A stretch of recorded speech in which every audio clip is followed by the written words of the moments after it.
नमस्कार साथियों, मैं सवाई सिंह एनवीरा एजुकेशन यूट्यूब चैनल के माध्यम से आपका हार्दिक अभिनंदन करता हूं। साथ ही आज आपको मेरी तरफ से और मेरी पूरी टीम की तरफ से कृष्ण जन्माष्टमी की हार्दिक शुभकामनाएं।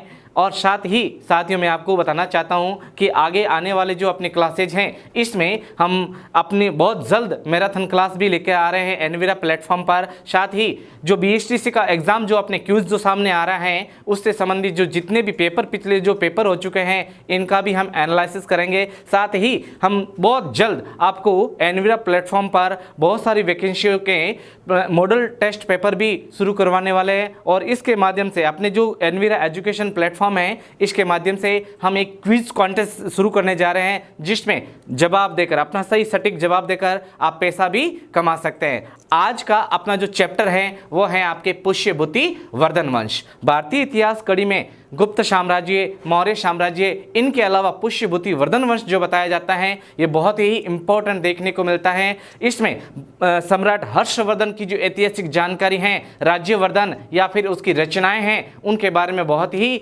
क्वेश्चन जो हैं सवाल निकल कर आते हैं। विभिन्न कंपटीशन के माध्यम से शुरू करने जा रहे हैं पुष्यभूति वर्धन वंश के बारे में। तो पुष्यभूति वर्धन वंश जो है ये किस समय भारतीय राजनीति के ऊपर ये उद्भव होकर आया था, इसका जो उदय हुआ था। साथ ही अगर बात करें कि गुप्त साम्राज्य के पतन के बाद में उत्तरी भारत में जिन राजवंशों का उदय हुआ, उनमें जो प्रमुख वंश बताया जाता है उसका नाम बताया जाता है पुष्यभूति वर्धन वंश। चूंकि इस वंश का नाम पहले पुष्यभूति बताया जाता है और उसके बाद में इस वंश का नाम पड़ा है वर्धन वंश। किस कंडीशन के अंदर ये शुरू हुआ, तो उत्तर भारत के अंदर अनेक राजवंशों ने अपने क्षेत्र अधिकार स्थापित किए, इनमें से एक बताया जाता है वर्धन वंश। तो शुरू करने जा रहे हैं आपके पुष्यभूति वर्धन वंश।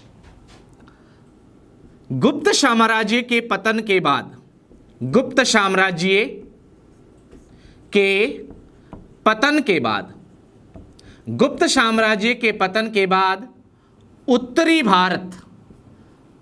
भारत में अनेक राजवंशों का उदय हुआ। अनेक राजवंशों का उदय हुआ। इन राजवंशों में जो प्रमुख रूप से हमें नाम देखने को मिलते हैं, इनमें सर्वप्रथम जो नाम आता है ये बताया जाता है आपके पुष्यभूति वर्धन वंश। कौन सा? पुष्यभूति वर्धन वंश। पहला जो इंपॉर्टेंट वंश का नाम निकलकर सामने आता है, इसे पुष्यभूति वर्धन वंश के नाम से जाना जाता है। दूसरा जो वंश निकलकर आता है सामने, जिसका उदय हुआ, उसका नाम गौड़ वंश। क्या नाम? गौड़ वंश। तीसरा जो वंश निकलकर सामने आता है वो बताया जाता है मोखरी वंश। मोखरी वंश के बाद में अंतिम एक और वंश का नाम बताया जाता है, जिसे मैत्रेयी वंश के नाम से जाना जाता है। लेकिन हम पुष्यभूति वर्धन वंश के बारे में पढ़ रहे हैं, तो साथ में आपको पता होना चाहिए कि इस काल तक आते आते मगध साम्राज्य जो है अपनी जो स्थिति है वो बिल्कुल पतन की ओर उन्मुख कर चुका था। मगध साम्राज्य अब इतना इंपॉर्टेंट समझा नहीं जाता था, लेकिन मगध साम्राज्य जब ख्यातिपूर्ण नहीं रहा, तो उसके बाद में कौन सा क्षेत्र ख्यातिपूर्ण रहा? तो ये जितने भी वंश हैं, इनमें आपसी ये आपाधापी लगी रहती थी, वह किसी न किसी तरीके से कन्नौज को जीते। तो मगध साम्राज्य के बाद में दूसरा ख्यातिपूर्ण जो क्षेत्र बना है, जिसको जीतना हर एक राजा का सपना होता था, उसे कन्नौज के नाम से जाना जाता है, जो वर्तमान यूपी के फर्रुखाबाद जिले में स्थित है। शुरू करने जा रहे हैं पुष्यभूति वर्धन वंश की ऐतिहासिक जानकारी। तो पुष्यभूति वर्धन वंश की जो प्रारंभिक राजधानी हमें देखने को मिलती है, वो कौन सी बताई जाती है? प्रारंभिक राजधानी। तो प्रारंभिक जो राजधानी बताई जाती है, इसे स्थानेश्वर या थानेश्वर के नाम से भी जाना जाता है। थानेश्वर जो है ये किस राज्य में पड़ता है? तो वर्तमान हरियाणा में यह राज्य बताया जाता है। और बाद में अगर इनकी राजधानी देखें, तो बाद में इनकी राजधानी बनी है कन्नौज। कन्नौज राजधानी बाद में बनी, लेकिन पहली जो राजधानी हमें देखने को मिलती है पुष्यभूति वर्धन वंश की, उसे स्थानेश्वर या थानेश्वर के नाम से जाना जाता है। अगर पूछ ले सवाल कि पुष्यभूति वर्धन वंश के जो शासक हैं ये किस जाति से संबंध रखने वाले हैं, तो इनकी भी जानकारी हम ले लेते हैं। तो सर्वप्रथम इनकी जाति से संबंधित जो जानकारी निकल कर आती है वो आती है आपके हेनसांग कर्त।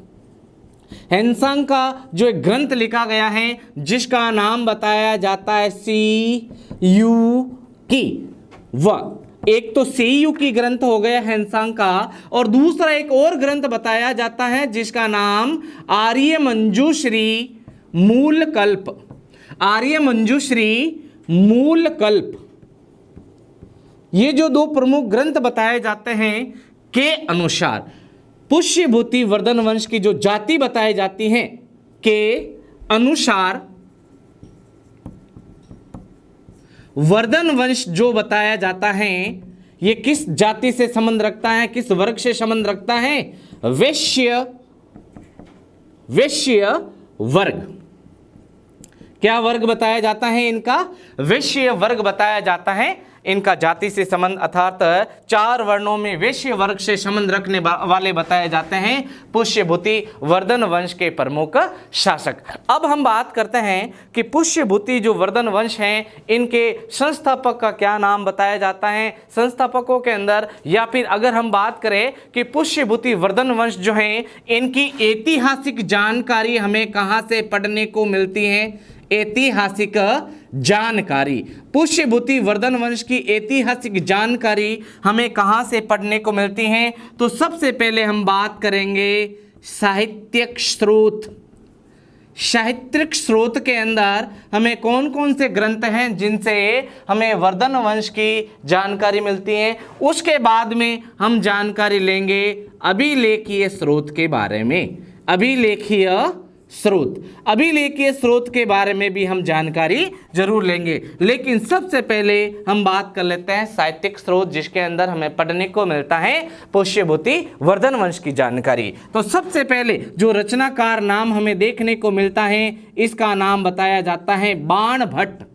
बाण भट्ट के जो साहित्यिक स्रोत या ग्रंथ बताए जाते हैं इनमें पहला नाम आता है आपके हर्षचरित्र, और दूसरा जो नाम हमें देखने को मिलता है जो बाण भट्ट के द्वारा लिखा गया उसे कादंबरी के नाम से जाना जाता है। ये संस्कृत भाषा के अंदर लिखे गए थे, चूंकि बाण भट्ट जो है सम्राट हर्षवर्धन का राजकवि के रूप में व्यक्त हुआ था। नंबर 2, दूसरा जो प्रमुख रचनाकार बताया जाता है इसका नाम वेनसांग, हेनसांग के नाम से इसे जाना जाता है। और हेनसांग जो है इसकी जो रचना बताई जाती है वो बताई जाती हैं शीयू की। अगर पूछ ले चीनी यात्रियों के बारे में तो इत्सिंग और फाइयान ये गुप्त काल में आए, लेकिन अगर बात करें हेनसांग की तो ह से हर्षवर्धन, ह से हेनसांग। हर्षवर्धन के शासनकाल के अंदर जो चीनी यात्री आया था उसे हेनसांग के नाम से जाना जाता था, जो बौद्ध धर्म से संबंधित जो धार्मिक ग्रंथ त्रिपिटक जो है इनकी गहन विश्लेषण करने के लिए भारत आए थे। नंबर 3, तीसरा जो रचनाकार बताया जाता है स्वयं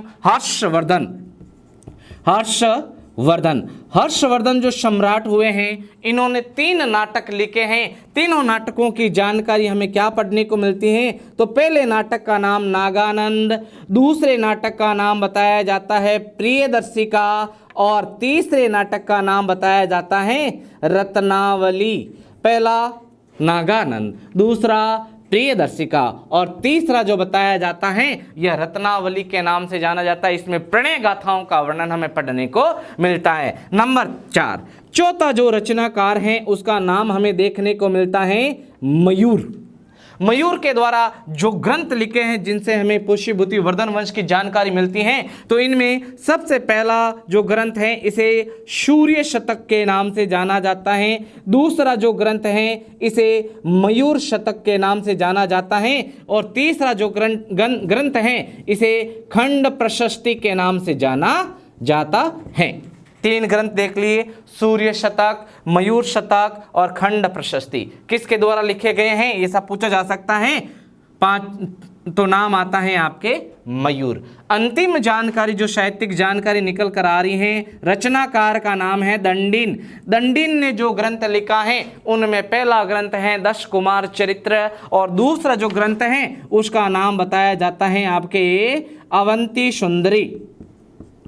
दश कुमार चरित्र और दूसरा ग्रंथ जो हमें देखने को मिलता है इसका नाम देखने को मिलता है आपके अवंती सुंदरी। अवंती का संबंध उज्जैन से है। उज्जैन की राजधानी के अवंती की राजधानी बताई जाती थी उज्जैन नगरी। तो साथियों हमने तीन साहित्यिक स्रोत जिसमें बाण भट्ट के ग्रंथ हैं, हेनसांग, हर्षवर्धन, मयूर और दंडिन के प्रमुख जो रचनाएं हैं इनके बारे में जानकारी ले ली। साथ ही अब हम बात कर लेते हैं कि जो वर्धन वंश हैं इनकी अभिलेखों के रूप में जो साहित्यिक स्रोत हमें पढ़ने कौन कौन से अभिलेख हैं जिनसे हमें वर्धन वंश की डिटेल पढ़ने को मिलती है।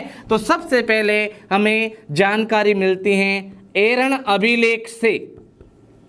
किससे पढ़ने को मिलती हैं? एरण अभिलेख से पढ़ने को मिलती हैं। अब एरण अभिलेख जो है ये कब रचा गया था, कब लिखा गया, कब उत्कीर्ण किया गया था? 634 ईस्वी में इसको उत्कीर्ण किया गया था रवि कीर्ति के द्वारा। किसके द्वारा? रवि कीर्ति के द्वारा।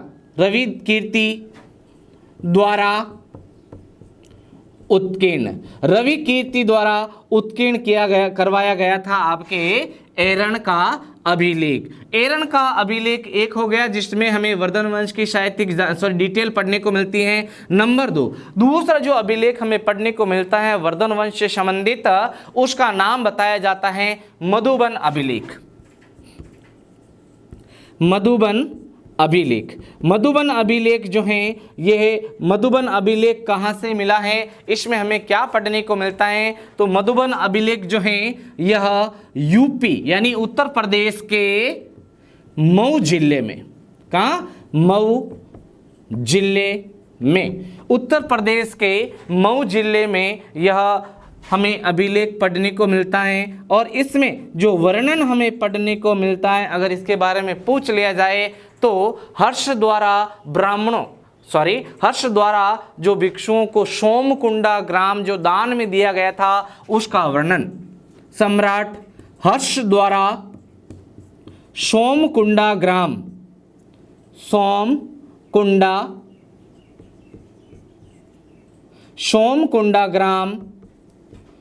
दान का वर्णन हमें पढ़ने को मिलता है मधुबन अभिलेख में। तीसरा और अंतिम अभिलेख जो देखने को मिलता है उसका नाम है बंसखेड़ा अभिलेख। बंसखेड़ा अभिलेख ये कहाँ पड़ता है? तो बंसखेड़ा अभिलेख जो हमें पढ़ने को मिलता है, जिससे हमें वर्धन वंश की जानकारी मिलती है, यह यूपी यानी उत्तर प्रदेश के शाहजहांपुर में ये स्थित था। और ये जो अभिलेख हैं इसमें हमें क्या जानकारी पढ़ने को मिलती है? तो इस अभिलेख में हर्ष की वंशावली, सम्राट हर्षवर्धन की वंशावली, राज्यवर्धन की हत्या, राज्यवर्धन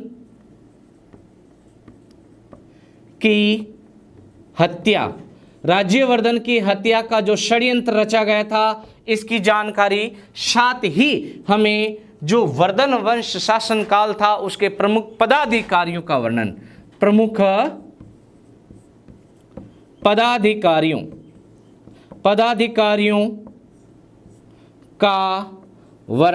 पदाधिकारियों का वर्णन हमें इसमें पढ़ने को मिलता है। तो साथियों हमने पुष्यभूति वर्धन वंश का प्रारंभिक जो स्थापित क्षेत्र हैं उसके बारे में जानकारी ली, राजधानी के बारे में पढ़ा है, प्रारंभिक राजधानी या बाद में जो राजधानी बनी, उसके अलावा हमने इनके गोत्र के बारे में भी जानकारी ली। साथ ही जो ऐतिहासिक जानकारी हमें पढ़ने को मिलती है पुष्यभूति वर्धन वंश के बारे में, इससे संबंधित भी हमने साहित्यिक स्रोत और अभिलेख स्रोतों के बारे में जानकारी ले ली। अब हम बात करते हैं कि पुष्यभूति वर्धन वंश जो हैं यह इसके प्रारंभिक शासक कौन थे, प्रारंभिक शासक के बाद में किस कड़ी के अंदर प्रमुख राजा जो निकल कर सामने आता है, राजा जो हैं इनके कौन से उपाधियां धारण करते थे, इसके बारे में हम बात करते हैं। लेकिन पुष्यभूति वर्धन वंश जो हैं यह हमें एक डायग्राम के साथ में इसको एक्सप्लेन करना है। आगे बढ़ते हैं पुष्यभूति वर्धन वंश की ऐतिहासिक जानकारी के लिए।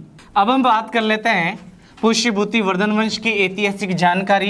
प्रारंभिक शासक के द्वारा जो स्थापना की गई, जो राजधानी स्थापित की गई थी उसके बारे में, और प्रारंभिक शासकों की कड़ी के अंदर कौन कौन से राजाओं के नाम आते हैं, राजाओं में स्पष्ट रूप से निकलकर जो ऐतिहासिक जानकारी हमें पढ़ने को मिलती है इसके बारे में भी हम जानकारी ले लेते हैं। तो सबसे पहले हम बात कर लेते हैं पुष्यभूति वर्धन वंश जो है इसके प्रारंभिक शासक के बारे में। प्रारंभिक जो शासक हमें देखने को मिलता है पुष्यभूति वर्धन वंश का, तो उसका नाम बताया जाता है पुष्यभूति वर्धन। प्रारंभिक जो शासक बताया जाता है पुष्यभूति वर्धन ने 6वीं सदी, कब की बात बताई जाती है, 6वीं सदी में वर्धन वंश की नींव रखी। वर्धन वंश की क्या रखी, नींव रखी। अगर पूछ ले कि पुष्यभूति वर्धन जो हैं इन्होंने अपनी राजधानी क्या बनाई, तो राजधानी का जो नाम हमें देखने को मिलता है तो राजधानी बताई जाती है थानेश्वर। पहले बता चुका हूं कि थानेश्वर कहाँ पड़ता है, थानेश्वर वर्तमान हरियाणा राज्य में पड़ता है। तो बात कर लेते हैं प्रारंभिक शासकों की कड़ी के अंदर कौन कौन से राजाओं का नाम आता है। तो सर्वप्रथम नाम आता है पुष्यभूति। पुष्यभूति पहला शासक। पुष्यभूति के बाद में दूसरा जो शासक हमें पढ़ने को मिलता है वर्धन वंश का, उसका नाम बताया जाता है नरवर्धन। नरवर्धन के बाद में तीसरा जो शासक हमें देखने को मिलता है पराक्रमी शासक, उसका नाम हमें देखने को मिलता है आदित्यवर्धन। और आदित्यवर्धन के बाद में जो शासक बनकर उभरता है, जो ख्यातिपूर्ण भी होता है, उसका नाम होता है प्रभाकर वर्धन। और प्रभाकर वर्धन जो है इसके समय तक इस वंश का जो नाम है वह पुष्यभूति वंश बताया जाता है। पुष्यभूति वंश किस शासक के काल तक बताया जाता है नाम, तो नाम आता है प्रभाकर वर्धन। और प्रभाकर वर्धन के बाद में राज्यवर्धन, हर्षवर्धन, इनके समय इस वंश का नाम निकल कर आता है वर्धन वंश। आगे बढ़ते हैं। अब हमें डिटेल पढ़नी है प्रभाकर वर्धन के बारे में। किसके बारे में, प्रभाकर वर्धन। प्रभाकर वर्धन जो है इनकी उपाधि क्या देखने को मिलती है, अगर सवाल पूछ ले प्रभाकर वर्धन की उपाधि से संबंधित, तो प्रभाकर वर्धन की जो उपाधि हमें देखने को मिलती है वो बताई जाती है हूण केसरी। क्या बताई जाती हैं, हूण केसरी इनकी उपाधि देखने को मिलती है। क्यों बताई जाती है हूण केसरी, क्योंकि हूणों को परास्त करने के कारण, हूणों को परास्त करने के कारण, हूणों को परास्त करने के कारण इन्होंने जो उपाधि एक्सेप्ट की हैं वो बताई जाती हैं हूण केसरी। हूण केसरी अर्थात हूण जो जाति हैं, आक्रमणकारी जाति बताई जाती हैं, इनको ब्राह्मणों के द्वारा जो नाम दिया गया इन्हें मलेच्छ भी कहा जाता है। अगर पूछ ले कि प्रभाकर वर्धन जो हैं इनकी पत्नी का क्या नाम हमें देखने को मिलता है, तो पत्नी का नाम हमें देखने को मिलता है यशोमती। क्या नाम बताया जाता है, यशोमती। और अगर प्रभाकर वर्धन की और ऐतिहासिक जानकारी के बारे में है, अगर अपने को जानकारी लेनी है, तो प्रभाकर वर्धन जो है इनकी मृत्यु लंबी बीमारी के कारण इनकी मृत्यु हो गई। लंबी बीमारी, लाइलाज बीमारी बताई जाती है, लंबी बीमारी बताई जाती है, असाध्य बीमारी बताई जाती है, जिनके कारण इनकी क्या हो जाती हैं, मृत्यु हो जाती है। लेकिन जब इनकी मृत्यु हो जाती है तो पत्नी यशोमती ने इनके शव के साथ में सतीत्व व्रत धारण किया। क्या किया, सतीत्व व्रत धारण किया। कौन सा व्रत धारण किया? सतीत्व व्रत को धारण किया और अपनी पति की चिता के साथ में अपने आप को सर्वशः नष्ट कर दिया। जब प्रभाकर वर्धन की मृत्यु हो जाती है तो प्रभाकर वर्धन के पुत्र और पुत्रियों की जानकारी भी हम यहाँ से ले लेते हैं। तो प्रभाकर वर्धन जो हैं, इनके पहले पुत्र का नाम हमें देखने को मिलता है राज्यवर्धन। क्या नाम? राज्यवर्धन पहले पुत्र का नाम हमें देखने को मिलता है। दूसरा जो पुत्र हमें देखने को मिलता है, जो सबसे इंपॉर्टेंट और ऐतिहासिक जानकारी के साथ में वर्धन वंश को रिप्रेजेंट करता है, उसका नाम बताया जाता है आपके हर्षवर्धन। हर्षवर्धन, तो पहला पुत्र राज्यवर्धन, दूसरा पुत्र हो गया हर्षवर्धन। प्रभाकर वर्धन जो हैं, इनकी एक पुत्री का नाम भी हमें देखने को मिलता है जिसका नाम राजश्री बताई जाती है। राजश्री इनकी पुत्री का नाम बताया जाता है। अब राजश्री जो हैं, इनकी जो वेडिंग होती है, वेडिंग का मतलब इनका जो विवाह होता है, तय होता है, ये होता है आपके कन्नौज के राजा के साथ। किसके साथ? कन्नौज जो हैं, इसके शासक के साथ इनका विवाह तय होता है। विवाह के बंधन में बन जाते हैं। तो अगर पूछ ले कि जिस समय थानेश्वर पर वर्धन वंश स्थापित था तो कन्नौज के ऊपर शासन करने वाला वंश कौन सा बताया जाता है? तो कन्नौज का जो वंश बताया जाता है, इसका नाम बताया जाता है मोखरी वंश। कौन सा वंश? मोखरी वंश। और मोखरी वंश का जो राजा देखने को मिलता है, राजा जो हमें देखने को मिलता है मोखरी वंश का, जिसके साथ में राजश्री की शादी हुई, तो राजा का नाम बताया जाता है ग्रहवर्मन।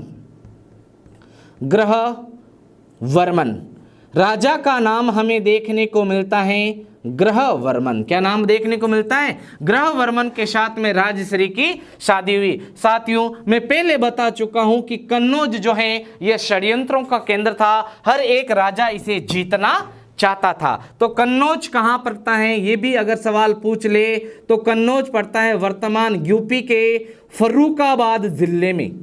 फर्रुखाबाद जिला यूपी के फर्रुखाबाद जिले में पड़ता है आपके कन्नौज। चूंकि कन्नौज को हथियाने की भागादौड़ या षड्यंत्र रचा जा रहा है अनेक शासकों के द्वारा, तो जब प्रभाकर वर्धन की मृत्यु के बाद में राज्यवर्धन राजा बना, क्या बना? राज्यवर्धन राजा बना, तो कन्नौज को हथियाने के लिए मालवा का शासक, कौन सा शासक?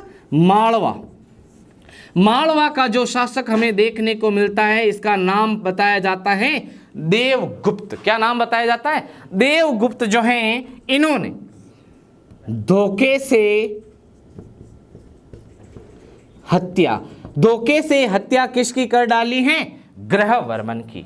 जब मालवा के शासक देवगुप्त के द्वारा धोखे से हत्या कर दी गई है ग्रहवर्मन की, तो ऐसी स्थिति में राजश्री जो है ये अपना मानसिक संतुलन जो खो बैठी और राजश्री पागल जैसी अवस्था में कन्नौज से निकलकर पागलों की भांति बिहेव करते हुए ये कन्नौज से निकलकर जिन पहाड़ियों में पहुंच गई हैं, इन पहाड़ियों का नाम बताया जाता है विंध्याचल पर्वत।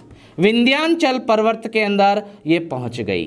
चूंकि अपनी बहन के पति की हत्या हो चुकी है, तो राज्यवर्धन ने अपनी बहन के पति की हत्या का बदला लेने के लिए जब देवगुप्त के ऊपर शिकंजा कसा, तो उस समय हमें जानकारी पढ़ने को मिलती है गौड़ शासक, गौड़ वंश का एक प्रमुख शासक बताया जाता है जिसका नाम हमें देखने को मिलता है शशांक। क्या नाम देखने को मिलता है? शशांक शासक का नाम देखने को मिलता है।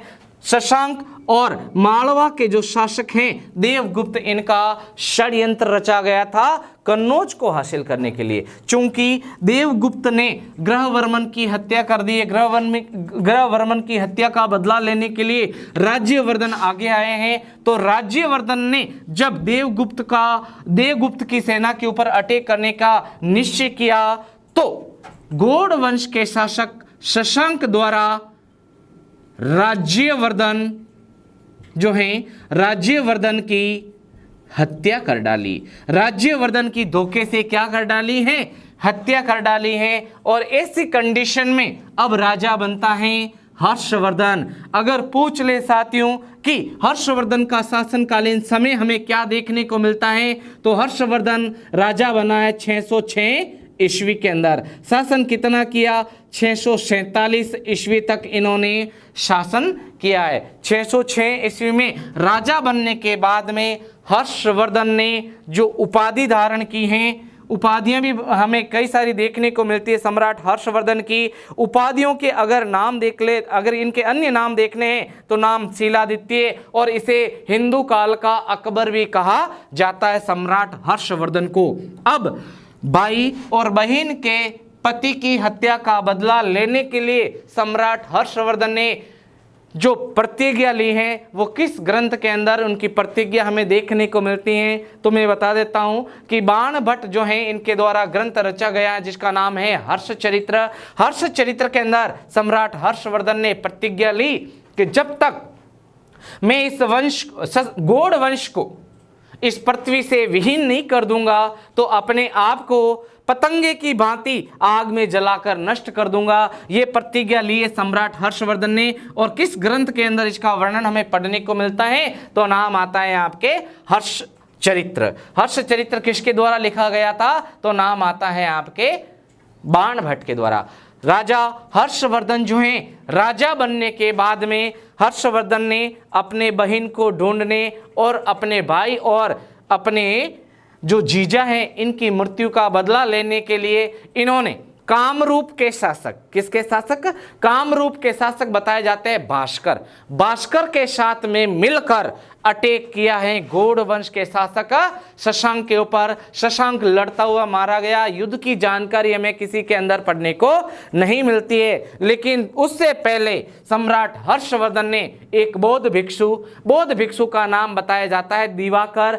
दिवाकर जो है उसकी सहायता से सम्राट हर्षवर्धन ने अपनी बहन राजश्री का पता लगाकर विंध्याचल पर्वत से राजश्री को ढूंढकर इन्हें अपने राजमहलों में पहुंचाया। चूंकि कन्नौज षड्यंत्रों का केंद्र बन चुका था, इसलिए सम्राट हर्षवर्धन ने अपनी राजधानी थानेश्वर से बदलकर जो राजधानी बनाई है वो बताई जाती है कन्नौज। कन्नौज कैसी कंडीशन में हर्षवर्धन के द्वारा राजधानी स्थापित की गई, तो ये पूरी की पूरी ऐतिहासिक डिटेल हमने आपके सामने रख दी है। साथियों, ये जो चैप्टर है ये एक डायग्राम के जरिए ही अपने को समझना है, और अगर ये डायग्राम अपने को समझ में आ गया तो हर्षवर्धन या फिर वर्धन वंश की जो ऐतिहासिक जानकारी है वो हम कभी भी भूल नहीं पाएंगे।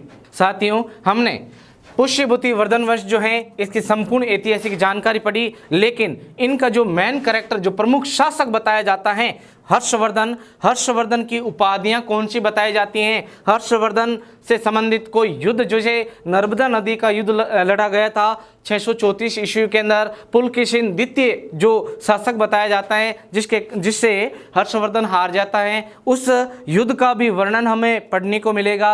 हर्षवर्धन जो है इन्होंने राजा बनने के बाद में अपने जितना भी 5 वर्षों तक जो धन संचय किया है उसे जो धर्म के मामले में जो वाद संवाद के लिए या धर्म के मामले में जो सभाएं आयोजित करवाई, जैसे कन्नौज महासभा और प्रयाग मोक्ष परिषद आदि की ऐतिहासिक जानकारी भी हमने पढ़ने को मिलेगी। साथ ही हम संपूर्ण ऐतिहासिक जानकारी पढ़ेंगे सम्राट हर्षवर्धन के साहित्य ग्रंथ, जिसमें नागानंद है, प्रियदर्शिका है, रत्नावली। साथ ही हम हेनसांग कर्त शियुकी के बारे में भी जानकारी लेंगे और हेनसांग की भी संक्षिप्त ऐतिहासिक जानकारी जरूर लेंगे। साथियों, इस डायग्राम को जरूर एक बार आप वापस पुनः इसको रिटर्न करना, साथ ही इसका बार बार पुनः इसका आप प्रैक्टिस करना ताकि ये आपका ऐतिहासिक चैप्टर क्लियर हो सके। धन्यवाद।